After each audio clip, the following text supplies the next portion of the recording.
Should the New Orleans Saints draft Texas Tech defensive edge player David Bailey at number 8 overall? Could he be the impact player that the Saints really need to anchor this NFL 2026 draft class? Today in Saints Film Room, I'm going to make the case it's yes to both those questions. Go ahead and try to prove it with a mock draft with the Saints drafting him at number 8 overall. I'm Tim. Let's talk Saints. Now, before we jump into David Bailey in the film room and talking about him, I do want to point out a couple of things here. I'm working on my top 7 Saints big board because we're all under the assumption Mendoza's going 1 and the Saints wouldn't be interested in him anyway. So the next 7 names. The only thing I can tell you that's set in stone, chained to the side of the mountain and ain't moving is Jeremiah Love. To me, is the best player in this draft. He's my number 1, and if he's there at 8, take him, and we'll figure out the rest later on. The second thing I can tell you is David Bailey is going to be on that list. And I'm pretty sure this is the 7, but still have some questions here and there, and definitely where I'm going to rank him. I don't know if Bailey's going to be second. So I just have 2 through 7 tentatively by alphabetical order, and I know he's going to be on it. So we're going to start with him. Last thing is, I really wanted to start it with a mock draft with Jeremiah Love since I have him number 1. I have not been able to run a mock on PFF where Love actually falls to us at 8. I'll keep trying. When I finally get it to work, we'll go ahead and run that mock, and that'll be in this video series. But for now, we got to wait on it. So let's go ahead and talk about Bailey. So David Bailey, defensive edge player from Texas Tech, 6'3", 251 pounds. Put a pin in that. We're going to come back to the weight. And he's going to turn 23 in August. So 4-year guy and fairly young at 23 because he played at Stanford for 3 years, 22 to 24, before transferring to Texas Tech in 2025. At Stanford in those 3 years, 32 games, 73 solo tackles, 38 assists, 22 and a half tackles for loss, and on top of that, 14 and a half sacks, had a pass breakup, and forced 7 fumbles. He's a very explosive player, and he played just predominantly on the outside at Stanford, outside the tackle at edge. Did play some off the ball linebacker, but not a whole lot. But he showed up in the pass rush. Dominant figure, very, very disruptive in there. But in the running game, he wasn't bad. Even doing most of his work from that outside position and a little bit from off the ball linebacker, he graded out pretty good in the run. But he was a very good player. But when he transferred to Texas Tech, he had a breakout year in 2025. Played in 12 games, 25 solos, 13 assists, 16 tackles for losses, 16 sacks, had a pass breakup, forced 2 fumbles, recovered 1. Coming from that outside edge, again, he was a holy terror. And look, to be fair, part of that breakout was the fact that Hunter on the defensive interior and Height playing the other edge, both really good football players, both in this draft, and will probably both be drafted sometime on day 2 if Hunter doesn't actually sneak into the end of day 1. That Texas Tech defensive line was very good, and all 3 of those players, plus some of the other guys they had, yeah, they all benefited. But you watch his film, he just continues to pop at what he can do. There's no doubt he's athletic. He shows up at the combine, 4.5 40-yard dash. He was 1.62 seconds on a 10-yard split, 35-inch vertical jump, 10 feet 9-inch broad jump, and that all gives and lends support to you kind of see that explosion and that quick twitch that he has on film. He's coming. When that ball is snapped, he's coming out quick. He's exploding out there and bringing a lot of speed and a lot of agility into that pass rush that offensive linemen have to deal with. And looked at his measurements.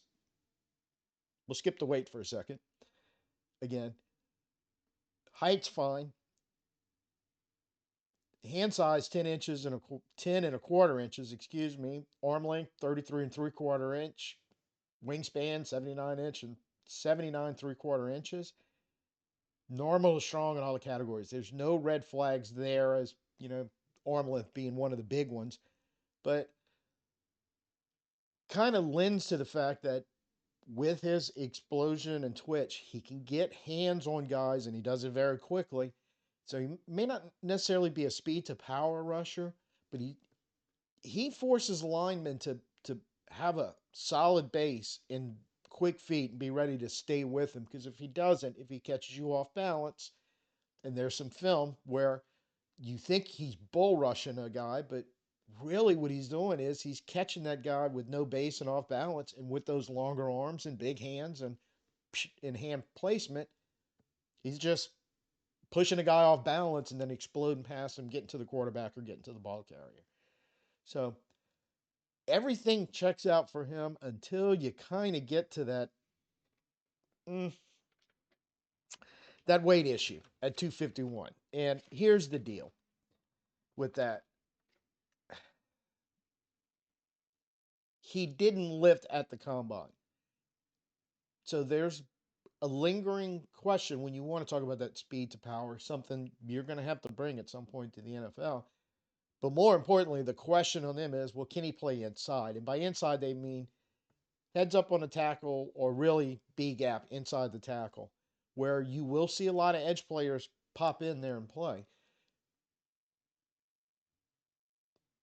I'm going to tell you after watching film and then looking at some of his numbers, I could care less right now if he can do that. I don't.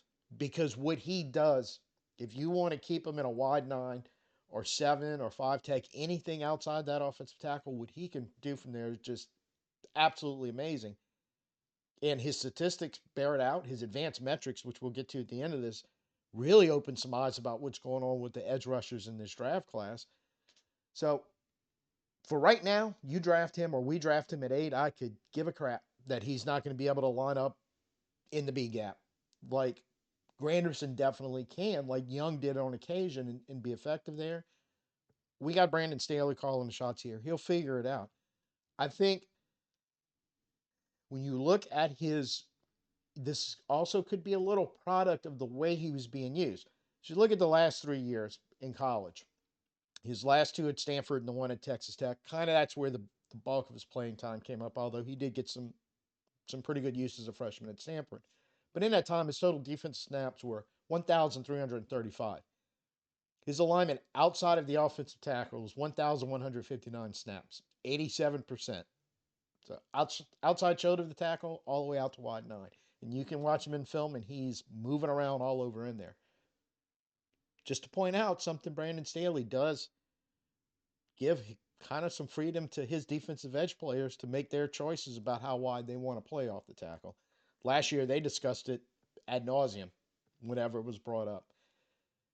So when you combine his B gap directly over the tackle, off the ball snaps over those 3 years, 176, about 13%, 87% wide of the offensive tackle. But of those 176, and here's the key, at Texas Tech, he had 60 lined up over the tackle and 4 in the B gap, where he never lined up in Stanford. I think he had one snap in the B gap in his whole career at Stanford. When they weren't using him as the outside edge rusher, he was playing off the ball. So Texas Tech did start. Now, granted, that's still a very small percentage of his snaps. Did start moving him inside somewhat, and it was his breakout year. And when you look at the fact that 64 of those snaps were over the tackle or inside, where NFL is questioning he can play, and especially compared to his previous 2 seasons, I think that 251 weight, that's be a little light in consideration to get in there. And there's only so much of that what we're talking about, that just insane quickness and the way he can get linemen off balance and just get around them so quick. It'd be harder to play out in the NFL. But I think the big question is over a point in time, and it may not happen his rookie year, can you put about 10, 12 pounds on him of muscle and strength and not affect his explosion and his quickness and his agility and the way he moves? And I feel like you can. I kind of look at his frame. It's kind of Chase Young like, but Young plays anywhere from 260 to 265. I think he's actually listed as 263 currently on the Saints. So you may be able to make that conversion with him. And I think that's really the fundamental question. But if you don't, I still think he can just wreak havoc, even in the running game, staying primarily outside of tackle. In 2024 and 2025, his overall PFF grades were 90.9 in 24, 93.3 in 2025.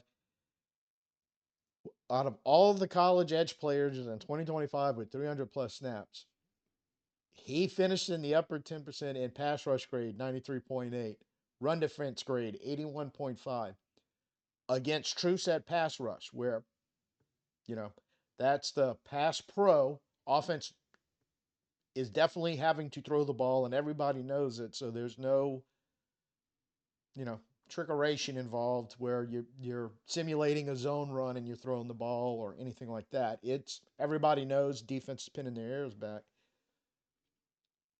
He had an insanely elite 94.4.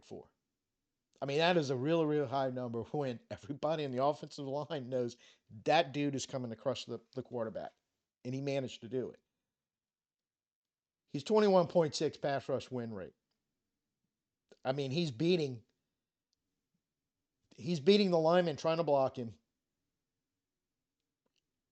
over a fifth of the time. 9% run stop rate. I mean, run stop rate, holding the runner to 0 or less yards, stopping him short of a, like on a third and short or fourth and short, stopping him short of the first down marker, stopping him short of the goal line. Highest percentile, high 10 percentile of all those edge players with 300 plus snaps on running plays. So I think it's where he gets away with it, if you want to use that term, by not playing on the inside. It's that fast twitch, that high motor. He's relentless. He just doesn't stop, doesn't quit. He will chase down ball carriers on the opposite side of the field or further down the field. So I think even if you only use him as a as just an outside pass rusher, I think he can. If that's his NFL floor, I think he can still be a very dominant, disruptive player out there and can really help you. Yes, it's situational, and then that kind of calls into question: well, do you want a situational edge at 8 that plays primarily on the outside? Is his ceiling like a TJ Watt type ceiling, who very similarly in Pittsburgh plays a lot on the outside and doesn't mess with the inside a whole lot? I think so. And I think out of this draft class, he's your best option of something like that happening. Because about 2 weeks ago on Twitter, I caught a it showed to you in a second a chart where it was a really eye-opening experience looking at the edge players in this draft and their advanced metrics. Now, this is a chart of advanced metrics, and for pretty much all the edge rushers in this draft class, what it basically showing the blue columns, um, that's just showing their alignment, and in Bailey's case, it's just all on the outside. That's what he did in college. But this is for their career, and it runs all the way from Bain to, I believe, Patrick Payton from LSU is the last one on this list. It's about 29, 30 of the edge rushers that are in this draft class. But what we're really going to care about is the last four columns. First two for run defense, stop rate, as we said earlier, you know, 0 to negative yards rushing, short yardage, stopping them short of the goal line, first down marker, that sort of thing. Missed tackle rate. And these are based on the running play snaps for these players for every year they were in college. So again, in Bailey's case, that's 4 years total. Pass rush, win rate. How many times does he beat the poor offensive lineman trying to block him?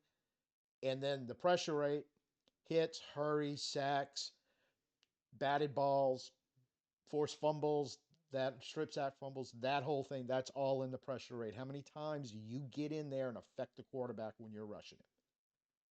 The thing that you want to look at just real quick from the actual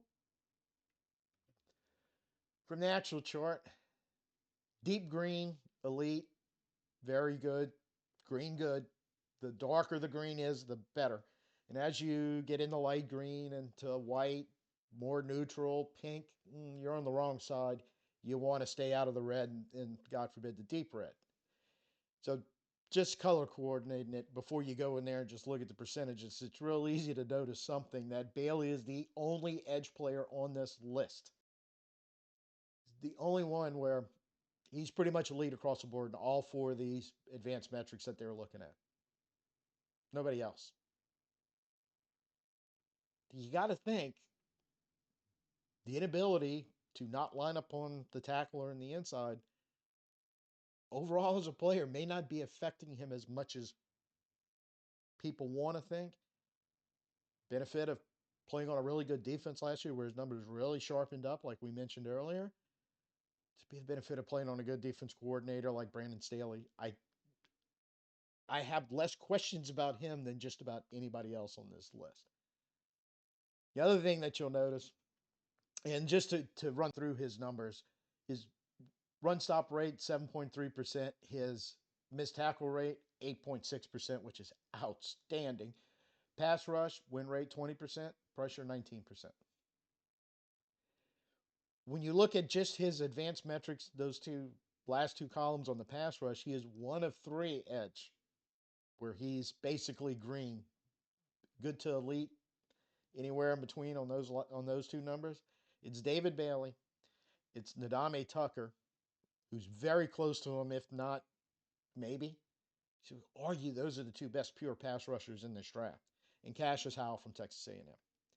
And the thing is that I dislike is a lot of these edge players, and people are getting kind of hyped on them, looking at those two numbers as far as their win rate and their pressure rate and seeing an awful lot of red. And it just scares the living bejesus out of me when a guy who's supposedly, possibly too small to do this because you can't play on the edge or on the inside has been pretty much dominant his whole career on the outside and the edge. But bottom line, in my opinion, you cannot pass on David Bailey at 8. If that's what you're looking for, impact player on the defensive line, even if he's only outside edge, I don't know what else this guy has to prove that he is the man in this category from the edge position.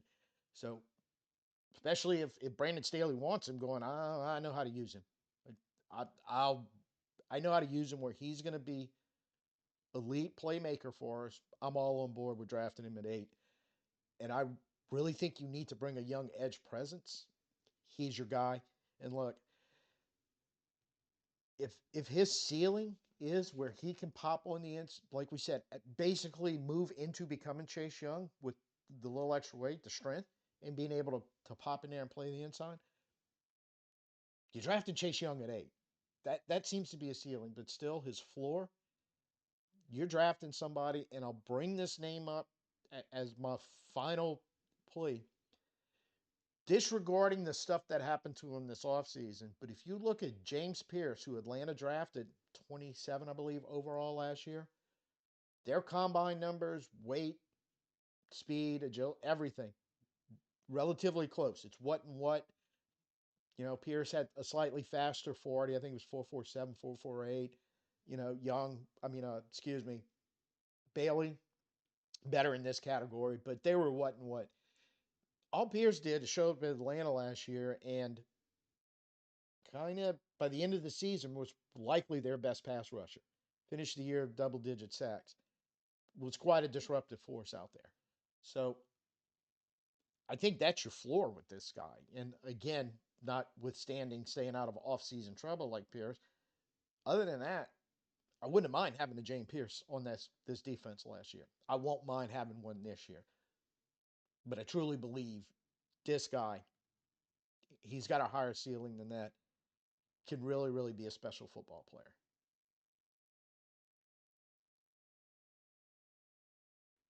So there it is, mock draft where we take Bailey, and I do believe if you come out with something similar to this, you've you've used Bailey to anchor a really, really solid draft class for the Saints in 2026. Go ahead and make it larger, and we'll run through it real quick. And I will say this: one of my issues with PFF is they don't do a really good job of adjusting grades when you start getting into the middle of the draft and you're trying to fill some holes or bring in some younger players you're going to need to develop because eventually they're going to fill a hole. So, grade notwithstanding, Taking Bailey at 8. At 42, I was looking for that wide receiver. Um, kind of hoping I'd have some choices, but not really. It was kind of Bell sitting there by himself. And the only player I would have taken at 42 that wasn't a wide receiver, unless there was absolutely no wide receivers there, was Pregnon, offensive guard for Oregon State. If he's there at 42, I just feel like you take him. You pretty much, other than needing the eventual replacement for Coy, you've pretty much locked down your offensive line for the next 3 to 4 seasons. And Pregnon again would be a guy that when you're ready to move on from Edwards, because he's kind of the elder guy there, he's could slide right over there and handle left guard also. Now, when I drafted Bell, will mention because cornerback is something that the Saints need to address. Colton Hood, Chris Johnson were both sitting there right next to Bell. And so that was a thought process to grab one of those. But the guy that really made me pause was I just don't think he's going to be there. But in this particular mock, Christian Miller, defensive interior player for Georgia, I think if he doesn't sneak into the end of the first, he'll still be gone before he falls to us. In the real world, if he's sitting there, I might put him next to Pregnon as a guy you got to take him. But I think Bell is going to solve a lot of issues in that receiver room, and that is a really big need filling that thing out. So went with Bell. The one that I really got blasted on that they hated was taking Keelan Rutledge, right guard from Georgia Tech, who can play a bit of center, but I don't really care about that so much. Um, before drafting defensive interior Darrell Jackson, because that's where they dinged me. But quite honestly, I went back and forth on that one and sat there for a while because I think that would be a what and what draft pick. Plus, we do have a lot of defensive linemen, especially in the interior, on the roster. And I know they have high expectations for Broughton. Boyd's still there, so maybe they step up all the way. And interior is not a need like I think it is right now. Demings at cornerback, that is a guy that has drawn a tremendous amount of interest around the league. He turned out of Stephen F. Austin. He turned some heads during the All Star week. I There was rumor that he came in for a top 30 visit. That was mentioned on Twitter a couple of times, but I don't know that for sure. But if it is, then you're kind of thinking, hey, yeah, they're looking hard at him, and he may be the guy. Um, kind of comes in as that third corner.